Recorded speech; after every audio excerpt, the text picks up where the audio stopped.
Hello, my name is John McTaggart. I'm the Managing Director of Talking Blues Police Recruitment Training.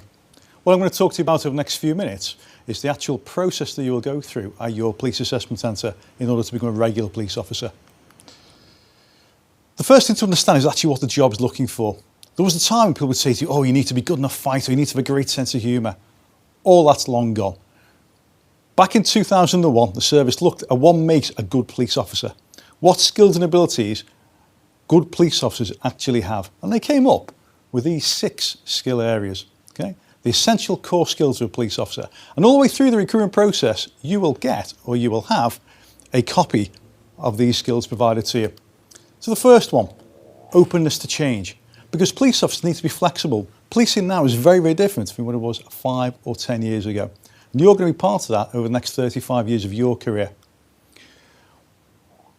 The police service is a service. It used to be a force, now it's a service.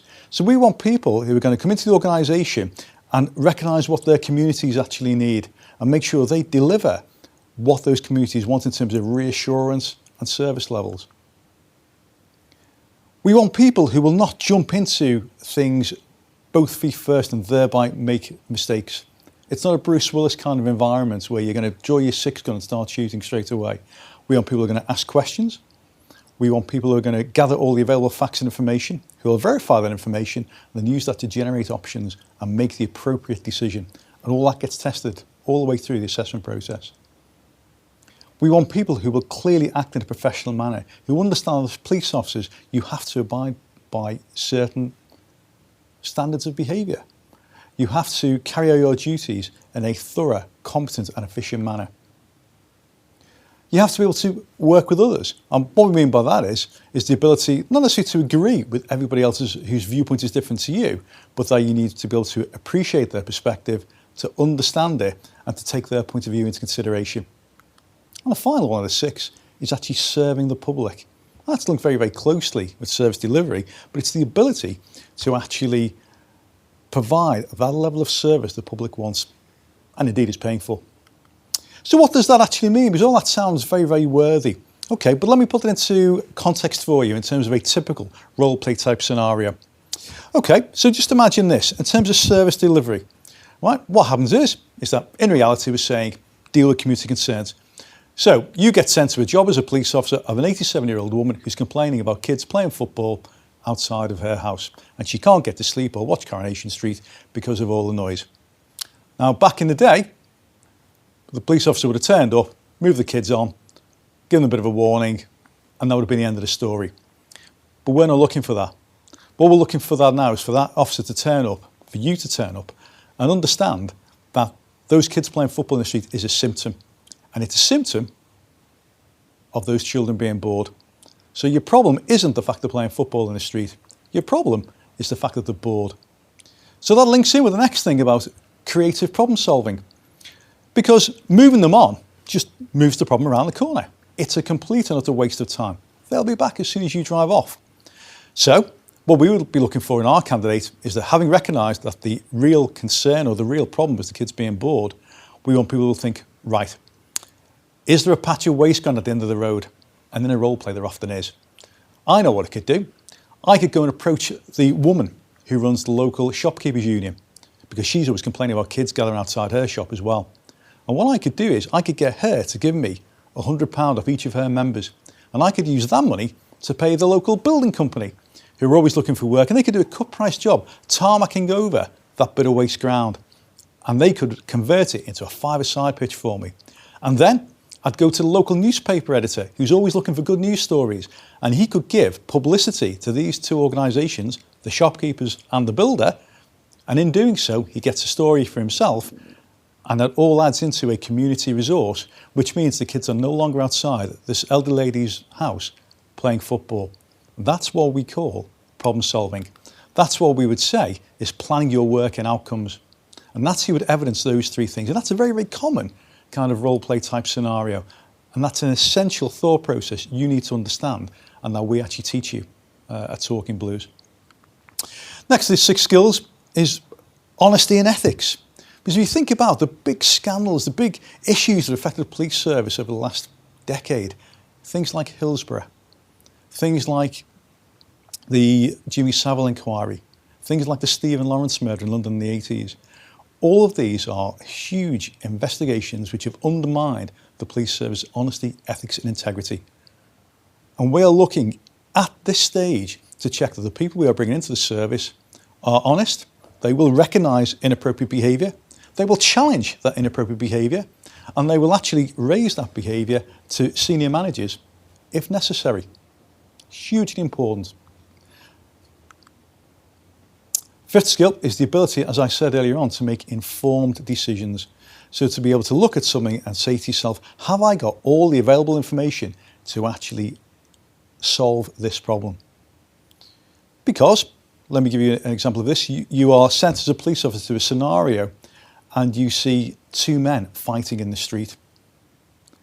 What course of action would you be thinking of? Would you think, right, two guys fighting, it's 2 o'clock in the morning, I'm going to run up with my colleague and I'm going to arrest both men because it's clearly an offence to fight in the street at 3 o'clock in the morning. No? Well, that's true, okay? Unless, as happened to me one night in downtown Warrington, of the two men in the street fighting, one of them happened to be an off-duty police officer who lived in their house. And the reason he was fighting with that male was that he'd seen him breaking into his next door neighbour's house and was therefore trying to get him onto the floor as me and my colleague arrived. We didn't arrest both of them. What we did was we found out what had happened and then took the appropriate action, which did involve the arrest of the offender, obviously. And then the ability to actually recognise and value the opinions and worth of other people. Hugely important. Very diverse country. A police service determined to be more diverse than it actually is, whether it be colour, creed, race, religion, whatever. And we're looking for people who will listen to somebody else's opinion, which may well be different to theirs. Not necessarily have to agree, but what you do have to do is to actually ensure that you understand what they're saying to you and that you value their opinion, because everyone has something to offer. So what do we do in terms of looking for these skills? Well, as hopefully you're aware, we put you through an assessment centre. And that assessment centre has a number of exercises to it. On your assessment centre day, you will start off with a briefing. And that's very much health and safety led, very, very basic kind of thing. You know, it doesn't tell you a huge amount about the exercise you're about to face. So we'll do a bit of that now. You will do 2 IQ tests, 1 verbal, 1 numerical. In and of themselves, these tests are not difficult. If we were to give you an hour to do each paper, being honest and truthful with you, you'd probably all get 100%. But we don't do that. In the verbal test, we give you 28 questions in 30 minutes. In the numerical test, 21 questions in 23 minutes. That's what makes it challenging. Okay, but deliberately putting you under a little bit of pressure. But the questions in and of themselves are not difficult. But what we would say to you is that there is only one way to improve your IQ, and that is to practice. And there are a number of books on the market. If you are concerned about these tests or you want to give yourself that little bit of reassurance, do you know what? Go and spend a little £12 on eBay, complete the books, look after it and sell it again later. That's the way to actually do the IQ test. A few little hints we would give you is the fact that there's no negative marking. So make sure you leave yourself enough time at the end, say 30 seconds at the end, to just tick all the box A's or all the box B's if you haven't already done so.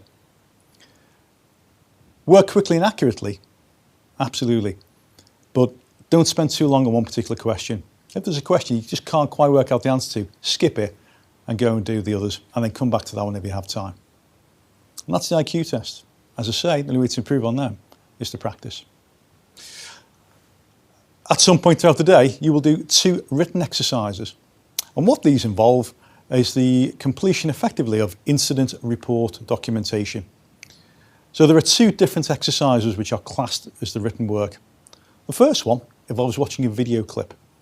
The video clip is of about a group of people having a conversation about an incident that has taken place. And what you need to do is to take notes and then use those notes to complete an incident report form.